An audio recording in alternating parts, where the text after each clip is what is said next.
Is anxiety hurting your relationships? And stick around because in this episode, we're talking all about why anxiety hurts communication in your relationships and what you can do about it. So let's go.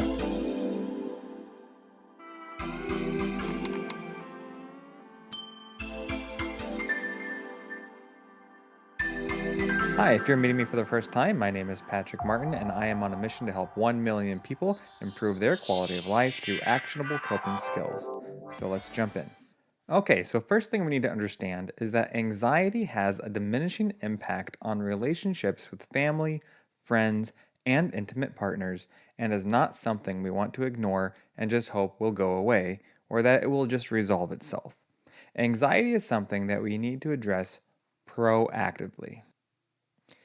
Anxiety is a large subject and a rabbit hole we could dive into and go all kinds of different directions. But in this episode, we're sticking to relationship anxiety and we'll be covering three main points: what it looks like, where it comes from, and what we can do about it. Because really that's what this channel is all about, is coping skills and personal development and improving your quality of life. So that's what we'll be talking about. All right. So, first of all, what does it look like when we're talking about relationship anxiety? It's important to understand that anxiety in general decreases our distress tolerance. It causes irrational worry and fear of negative outcomes, almost to an irrational level. We often refer to this automatic negative thought as catastrophizing, or in some instances, the worst case scenario.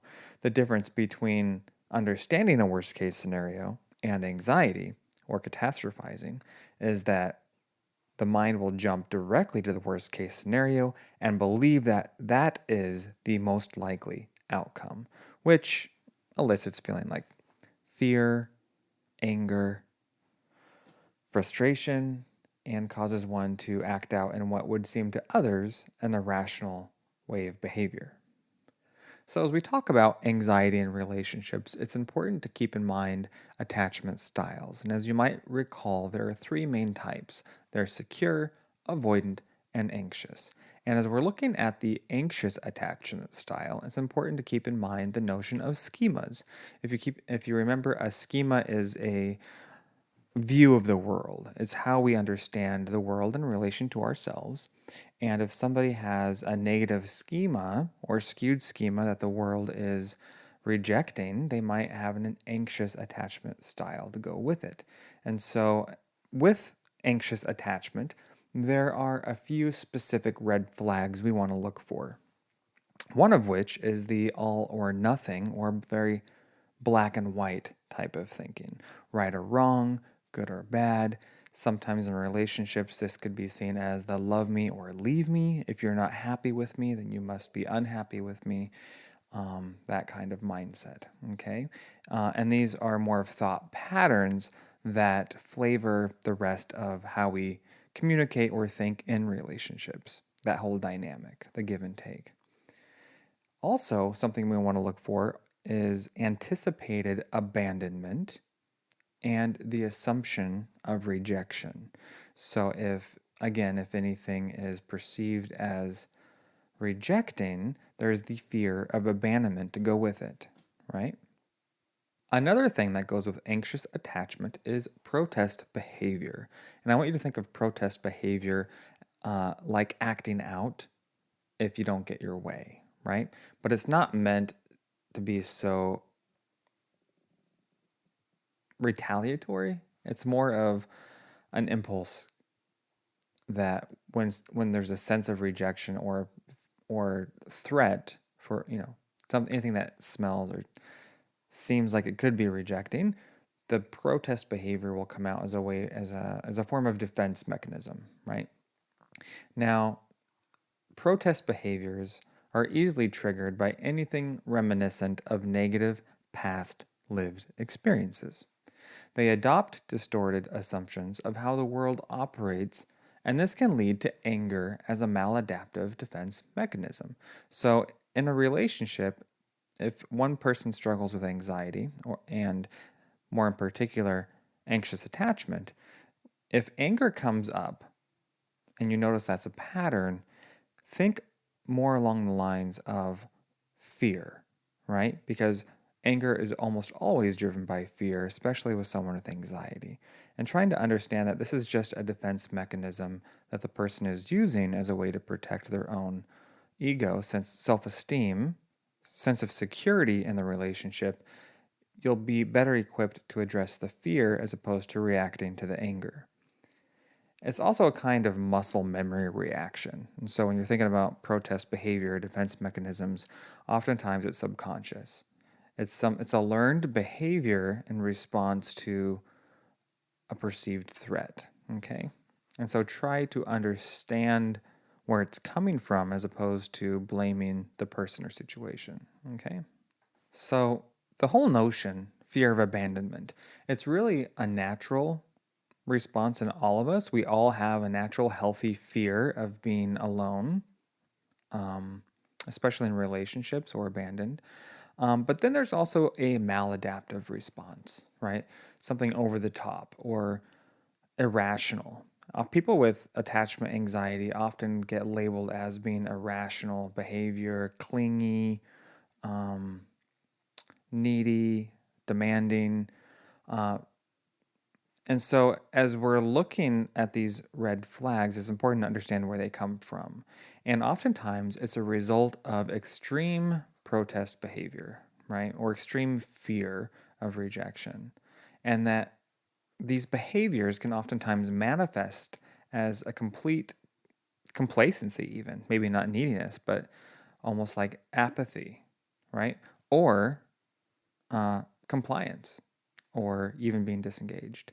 And so whenever we're seeing these extremes, it's important to kind of pause and take a minute and try and figure out where this is coming from in a relationship. And this is how you can either help yourself or help your partner if you're the recipient or the producer of this type of behavior.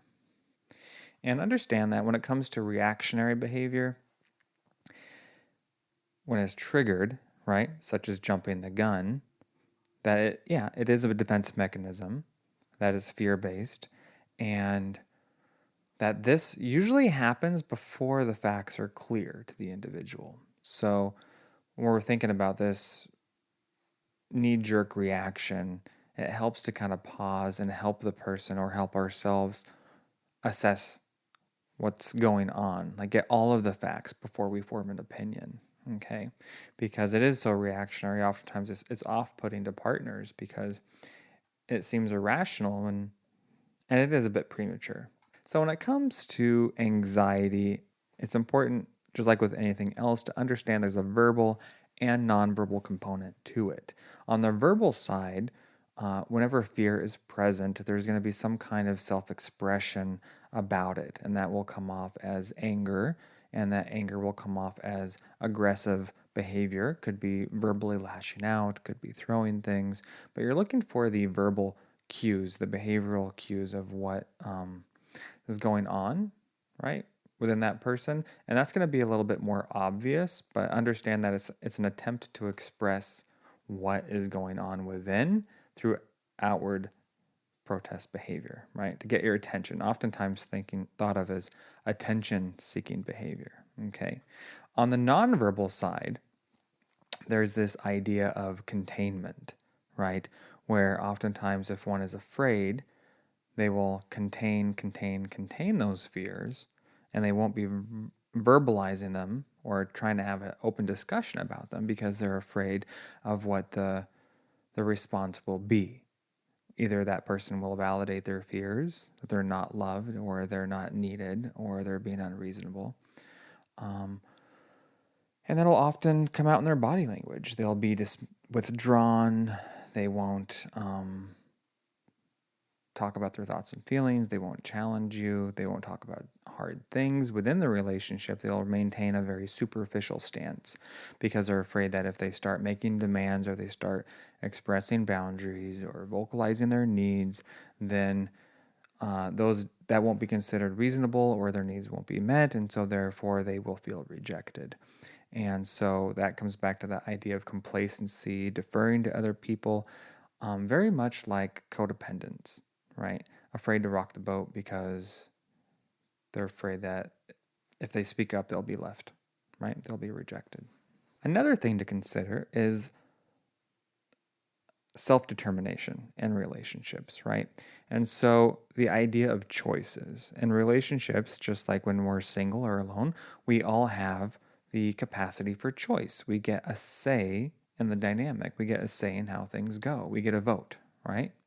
And somebody with a secure attachment style, for example, will take acceptable risks. They'll ask for particular requests from their partner, they'll express their needs, and they'll take the risk that the other person may not see things the same way. They may not even want to meet them halfway. They may not be willing to compromise, and that's a point, for discussion.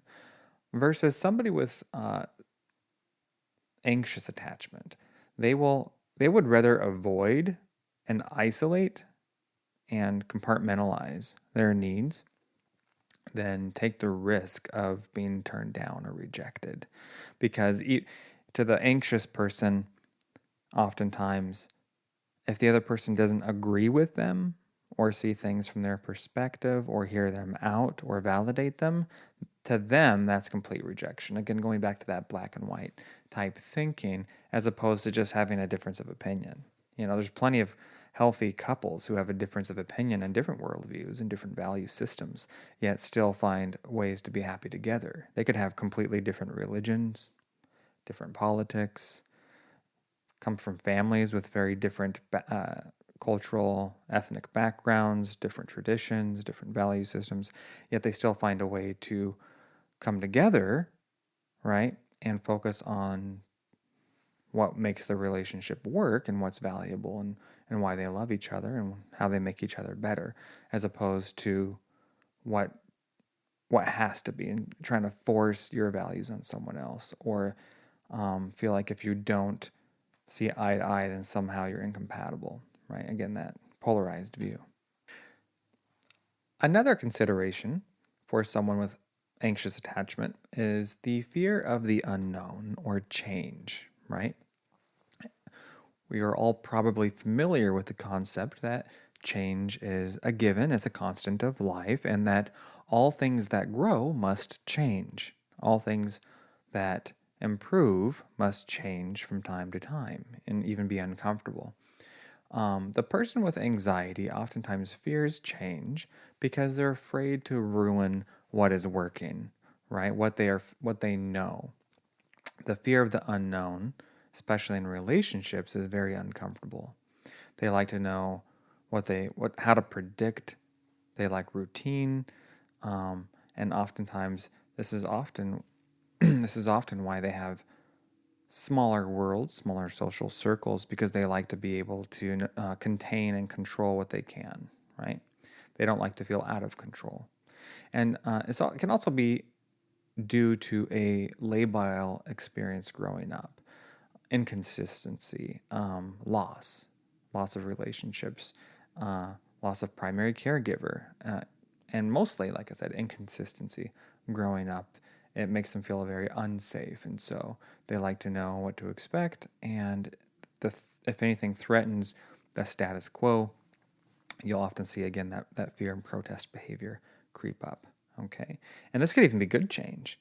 Like, let's say you get a promotion at work, or you're looking for a job change, and then your partner suddenly gets uncomfortable if they have anxiety, because they may, again, go to that worst case scenario.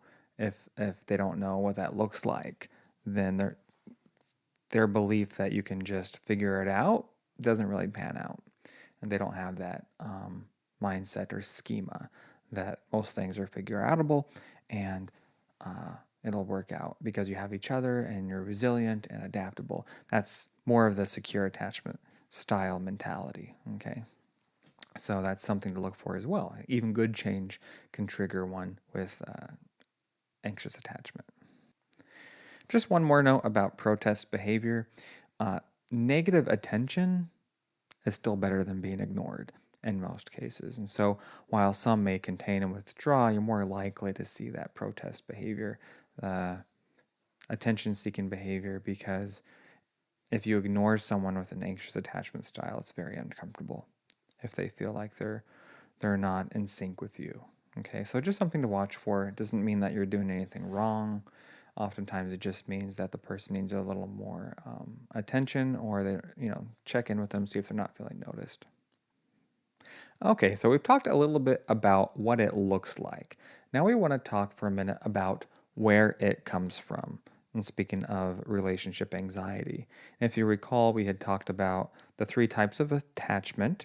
There are secure attachment, avoidant attachment, and anxious attachment. And these are often tied with our schemas, right? A reflection of our schemas. And there's quite a bit of work done in this area by Mary Ainsworth. And if you want to learn more, you can just Google Mary Ainsworth and see some of the research she did with children and parental attachment. It's quite interesting, actually.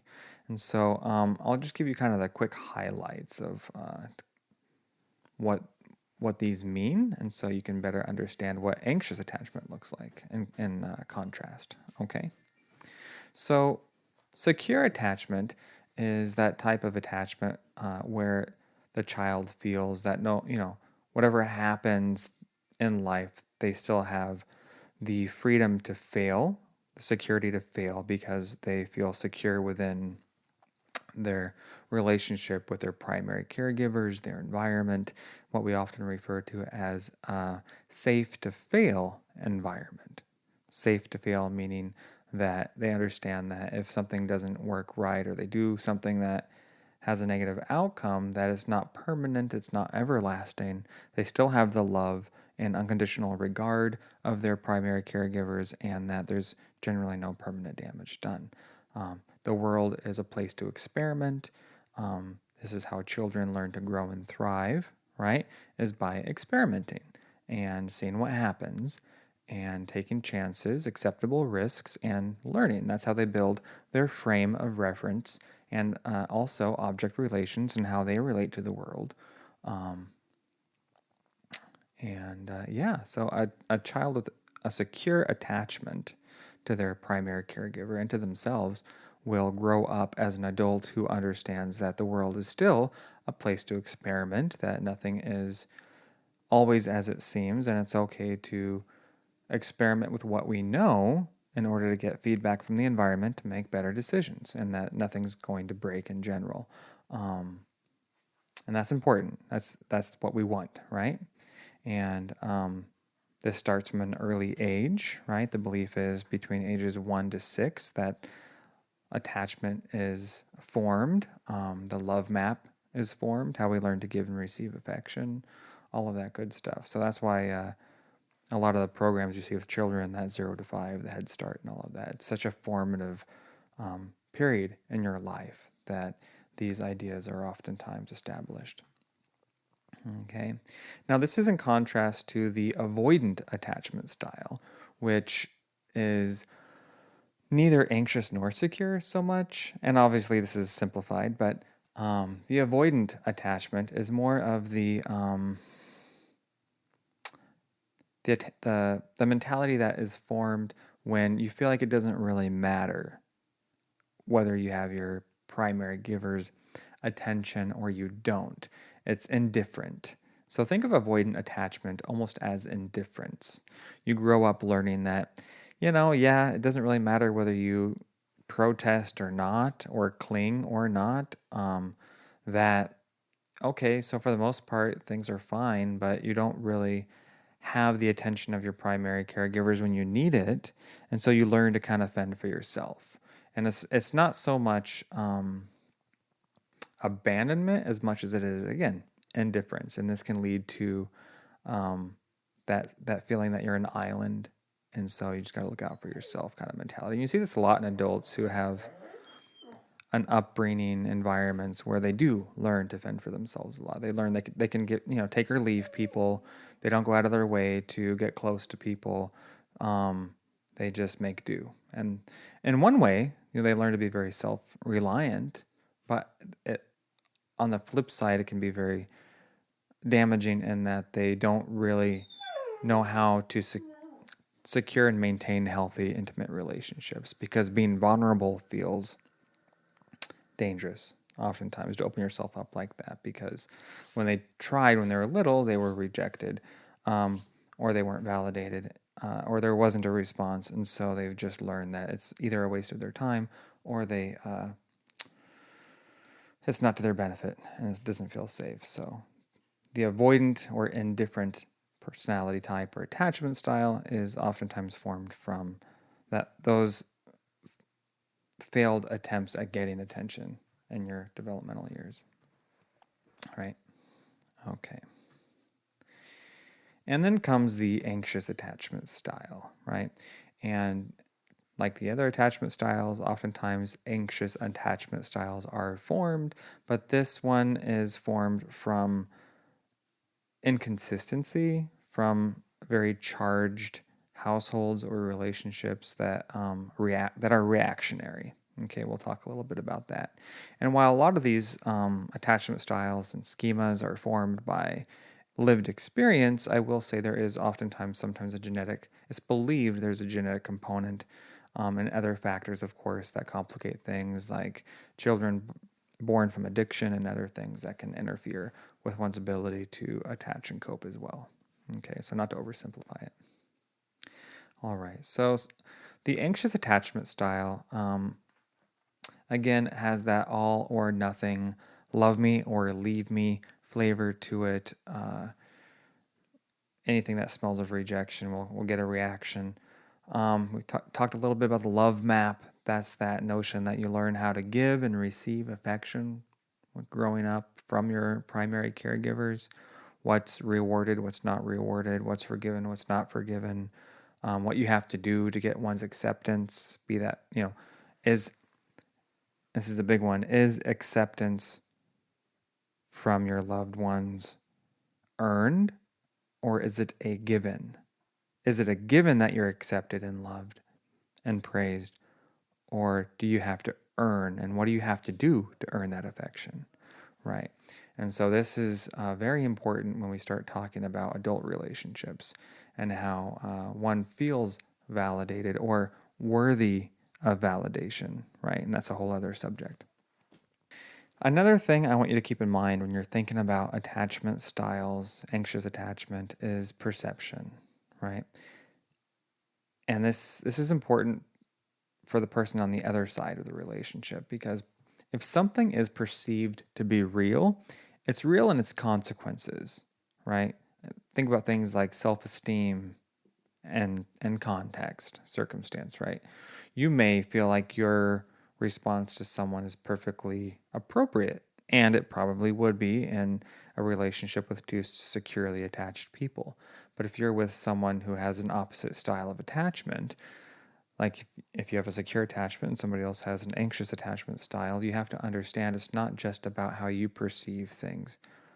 You have to understand how they perceive things and be very careful not to invalidate that other person just because you feel like their belief is irrational.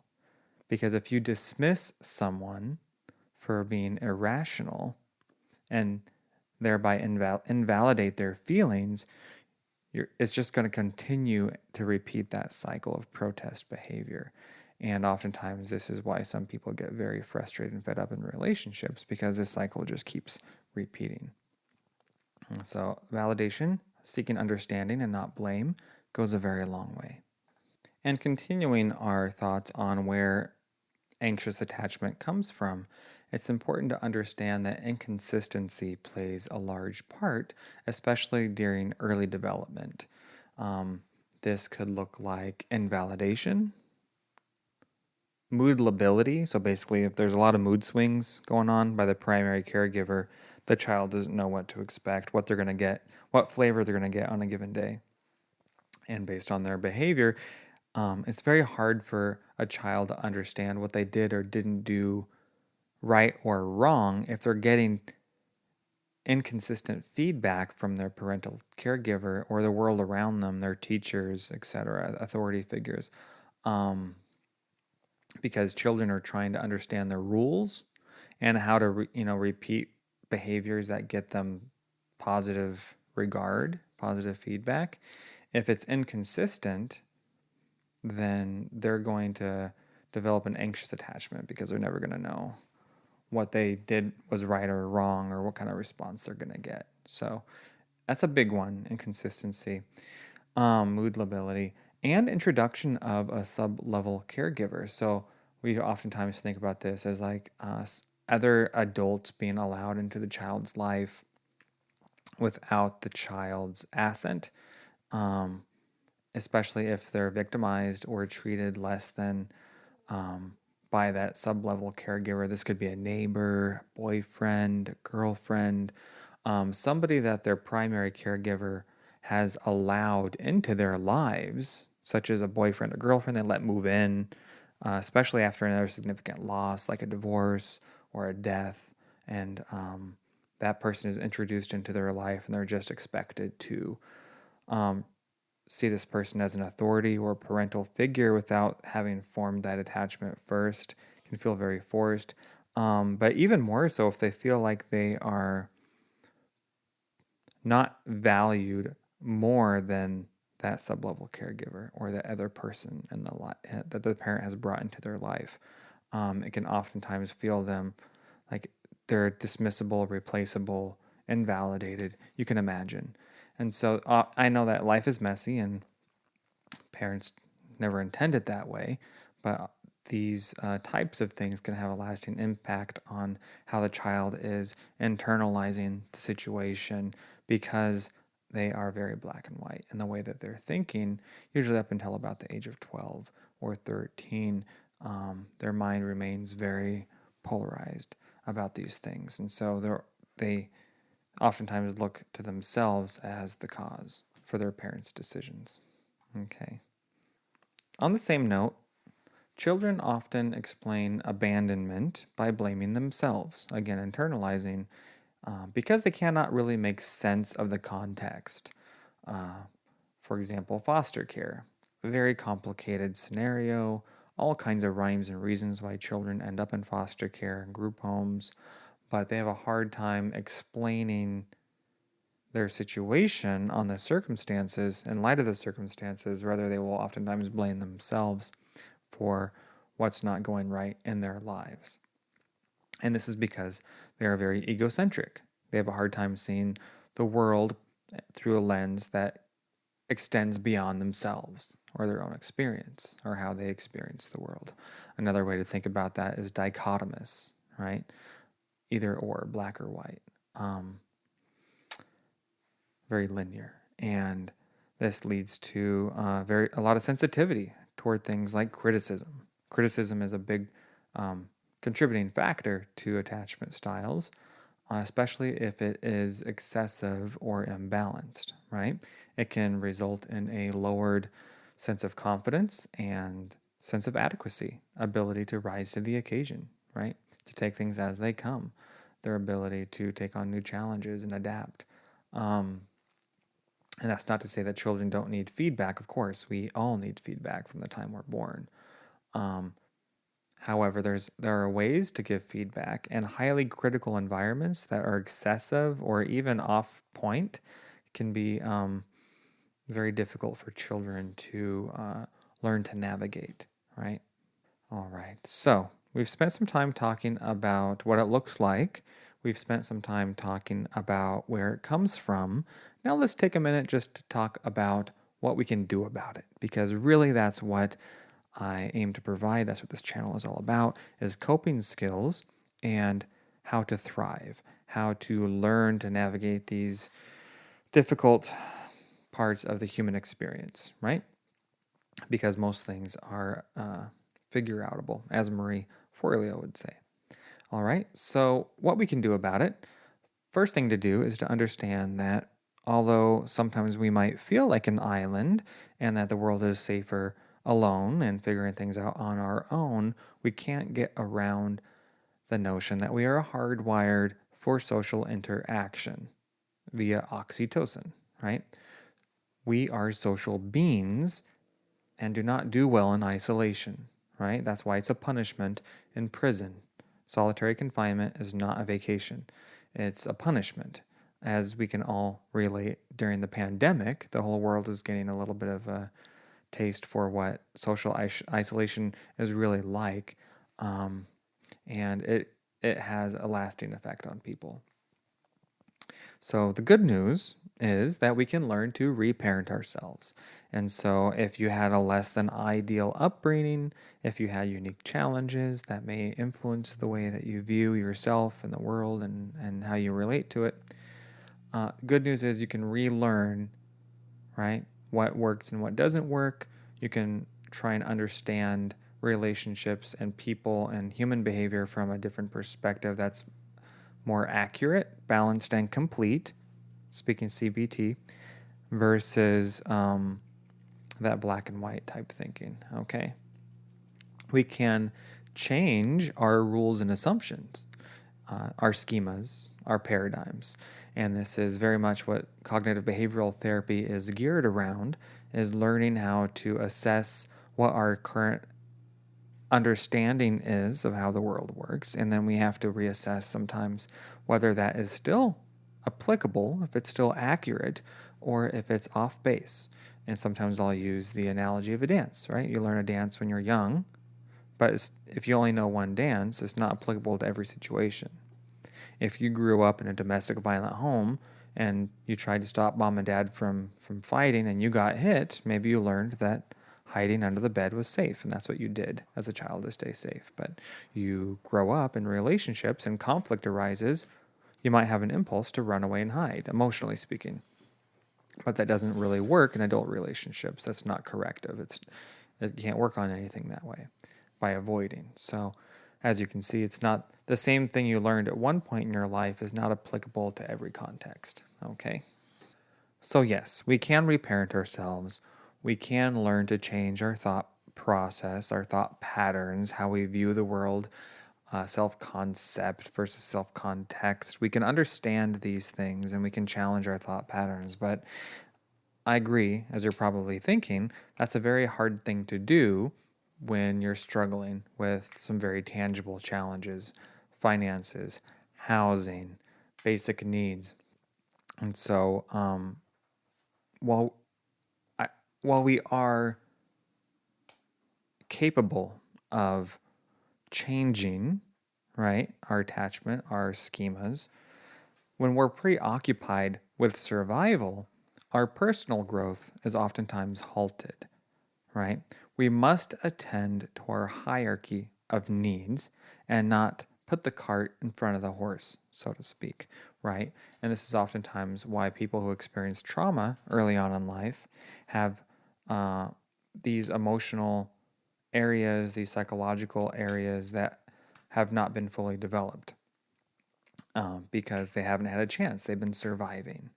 And so we can change our thought process, right? Our automatic negative thought patterns, reflected appraisals, rules, assumptions, and then focus on the purpose of relationships. But in order to get there, to have the mental RAM or capacity to do this work, we have to also make sure we're focusing on the tangible and that our basic needs are being taken care of. As you might recall, there is a hierarchy of needs designed by Maslow, known as Maslow's hierarchy of needs, and he breaks this concept into three primary stages: your basic needs, your psychological needs, and your personal growth needs. The basic needs basically being comprised of safety and your physical needs, right? Your physical safety, and food, shelter, clothing, that kind of thing. And then once those are met, the person begins to work on their psychological needs. These are things like self-esteem, feeling loved, belonging to a people group that's inclusive. And so that's essential, right? Those two are really essential for a quality, healthy life, a balanced personality, a balanced psyche, right? Is knowing that your basic needs are met and that you are loved and cared for and that you have good people in your life that you're attached to that accept you pretty well unconditionally, and you're pretty good to go. Now, beyond that, we have this notion of personal growth, right? Or what he coins as self-actualization. And that's oftentimes where we seek for a higher purpose, a purpose in life, and that kind of thing. It's very almost spiritual or it's philosophical. It's this notion that we can be bigger than ourselves. We can give back to society. We can give back now that our needs are met. We can become our best selves. All of these notions we've heard of really speak to self-actualization, right? And so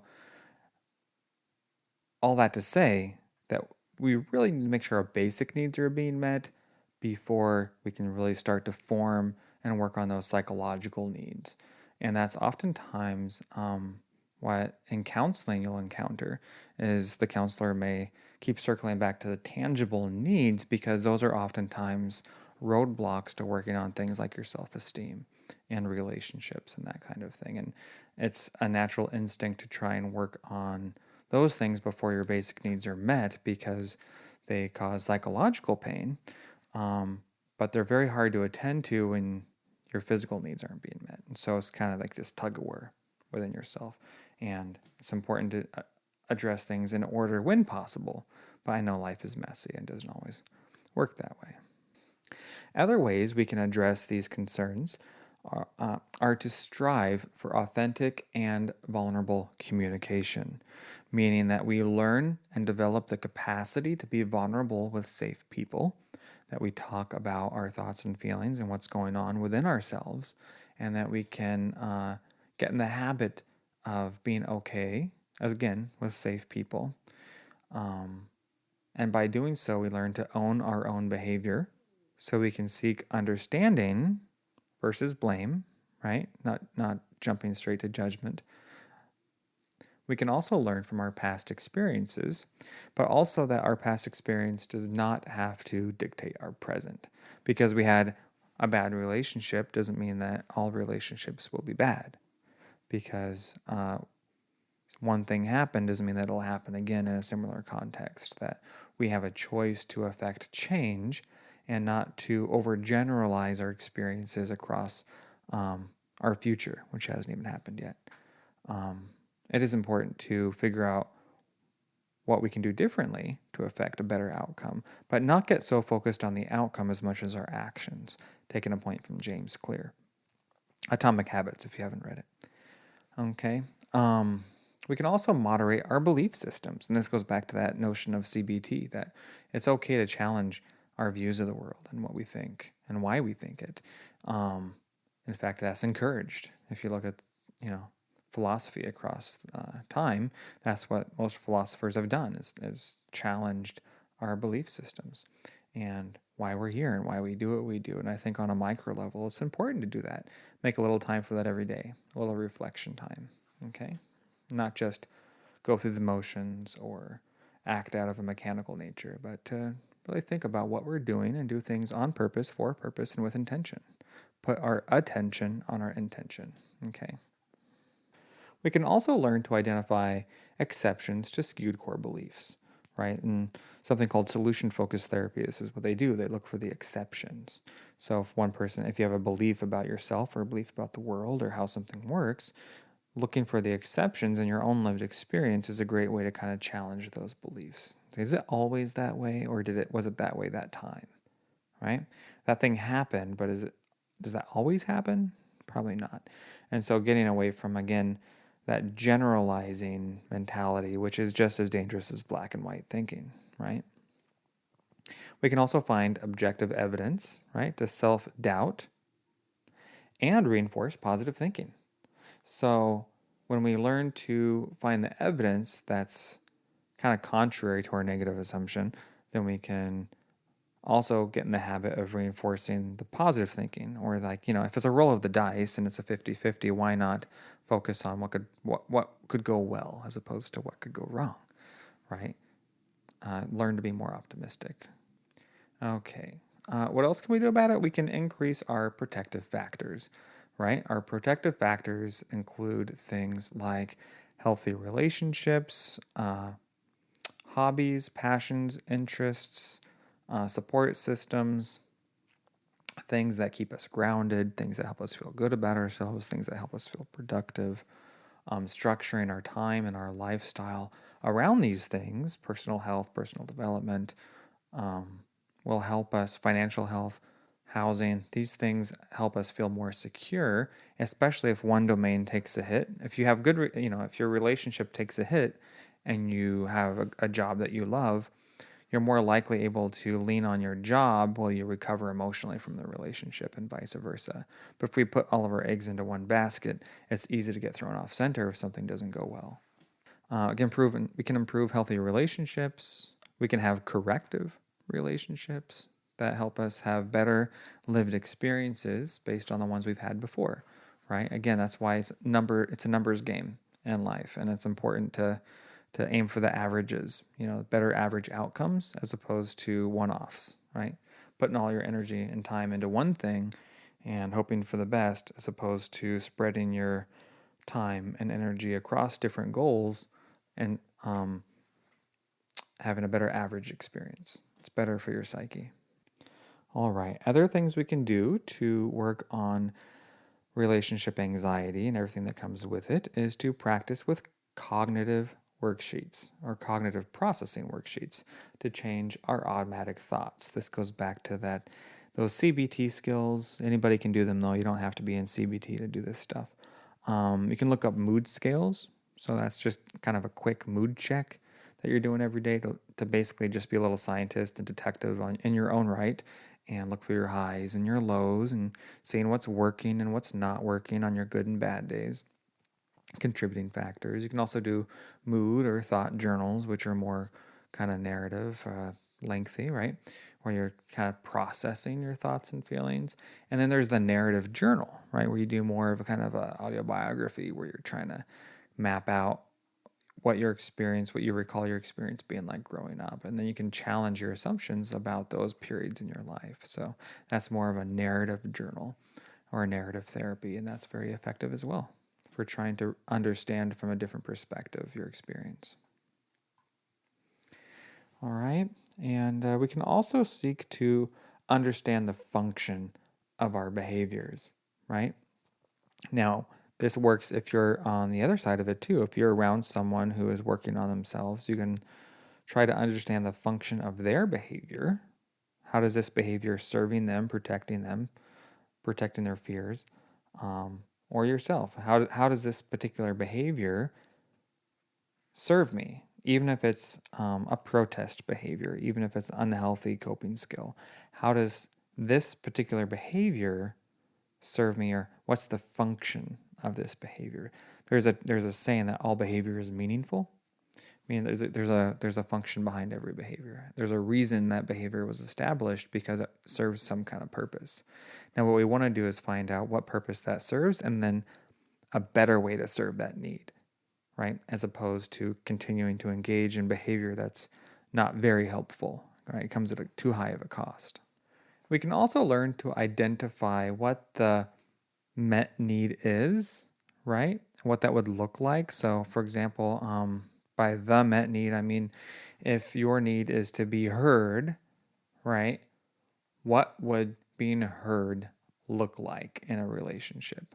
Meaning, what kind of behavior would you ideally seek in the other person? Or in an ideal world, what would that look like from the other person? What does validation look like?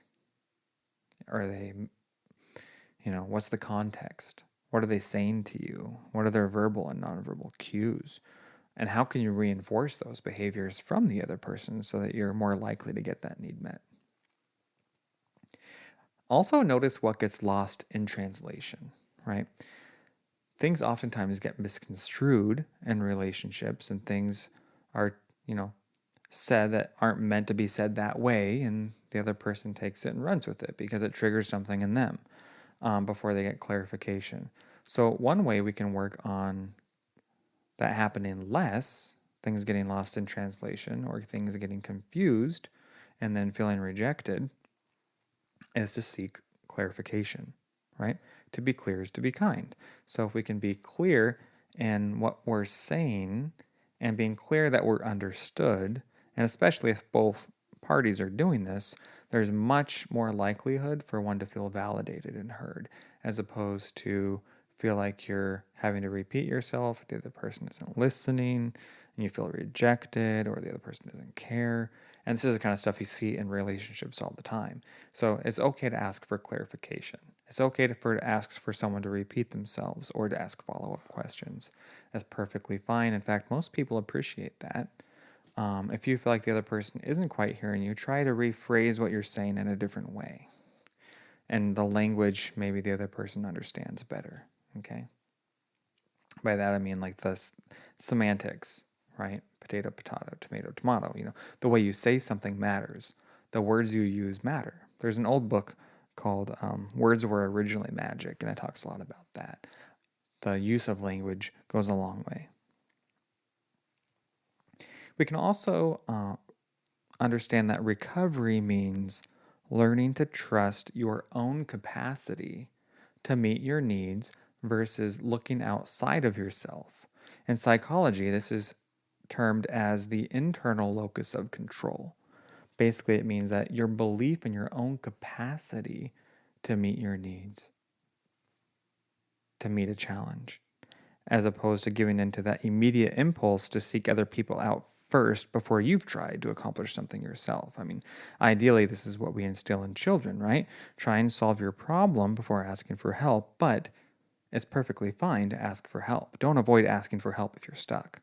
But by all means, please try and problem solve first on your own, because that builds that muscle of adequacy, of confidence, of courage, that allows you to press on and take on challenges.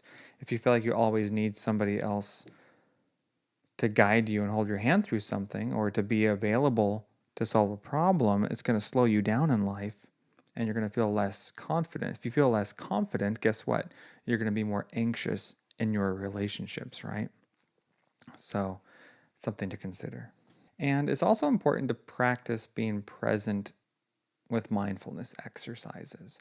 So, the term mindfulness is very popular now, but basically, what we're talking about is grounding, right? Doing things that keep us out of our head and being in tune with our bodies, being in tune with our surroundings, and creating mental space, right, to really process these things and be present, as opposed to getting caught up in all of the pending concerns, the worries,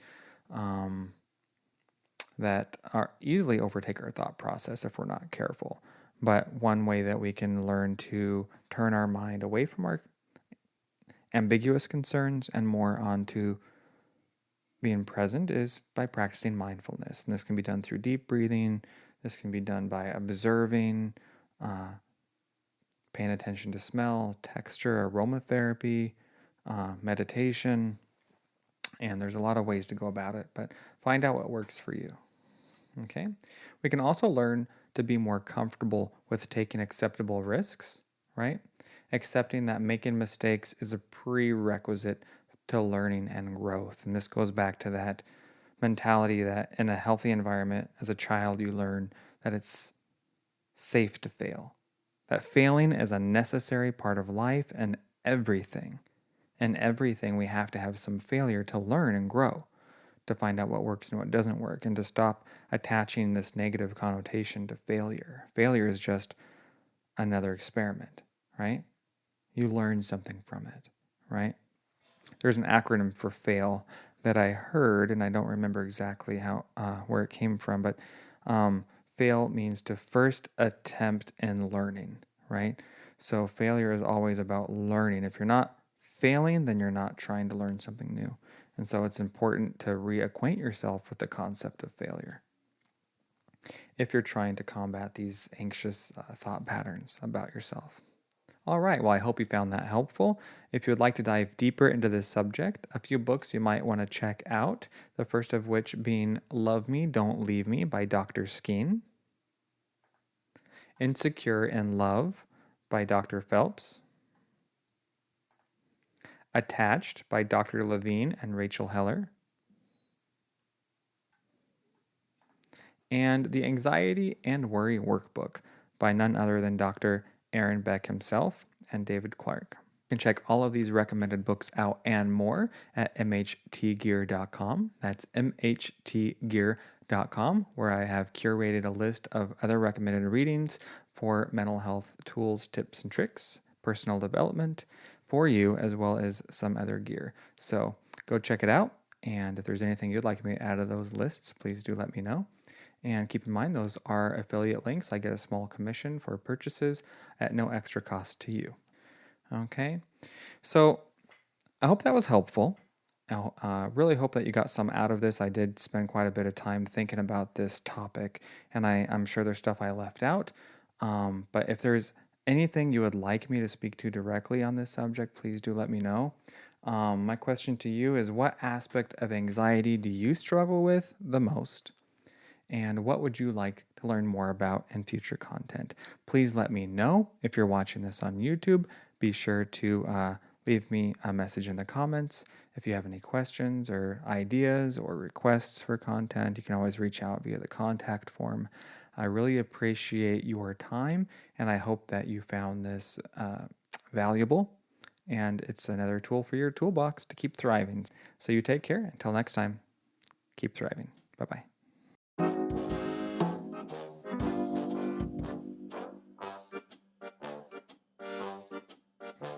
So the whole subject of anxiety is kind of a rabbit hole into... Okay, so first thing we need taken care of if we can't. These basic needs... I'm sorry, that's not correct. Scratch that.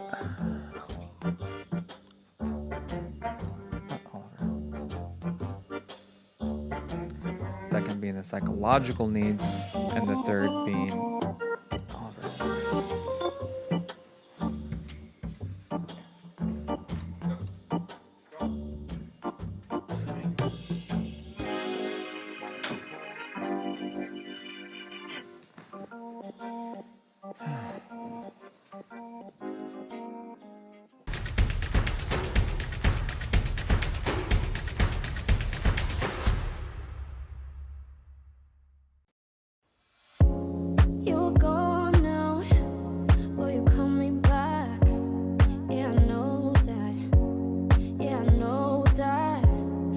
travel